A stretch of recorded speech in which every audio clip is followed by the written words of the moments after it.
Bonjour et bienvenue sur le blog pour la réalisation de ce petit patchwork qui mesure 55 par 63 cm et qui représente des moulins ou que l'on appelle aussi le twist.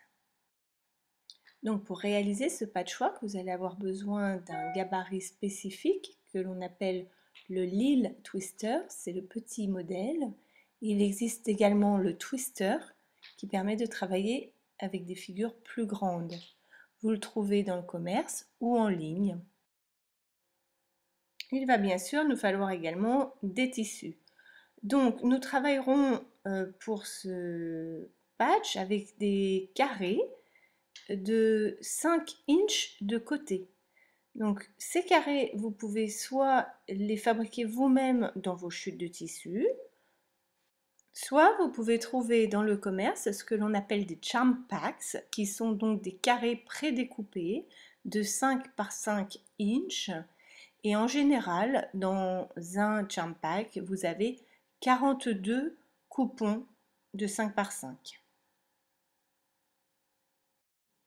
Donc j'ai moi-même utilisé ce charm pack et j'ai disposé les carrés en fonction de leur tonalité. Ayant 42 carrés en tout, je vais les assembler pour faire un montage de 6 rangées 7 fois, donc 6 par 7. Donc vous assemblez tout simplement les carrés entre eux afin d'obtenir un petit patchwork comme vous avez sur la photo. Vous rajoutez tout autour une bordure de 3 inches et demi. Vous pouvez réaliser cette étape également si vous avez plus ou moins de carrés. Vous pouvez faire un 6 par 6 avec 36 carrés ou au contraire augmenter le nombre de carrés. Ce qui changera à la fin, c'est la taille de votre quilt final. Assurez-vous lors de l'assemblage de ce premier patchwork de carrés simples que vous ne disposez pas deux carrés de la même tonalité côte à côte. Il faut alterner les tonalités, alterner les carrés pour qu'il y ait des contrastes entre un carré et ceux qui l'entourent.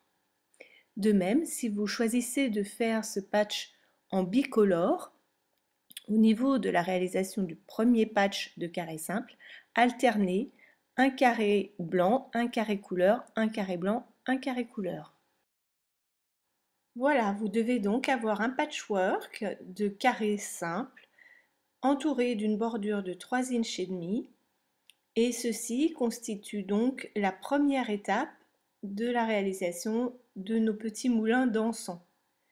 Je vous retrouve prochainement pour la deuxième étape.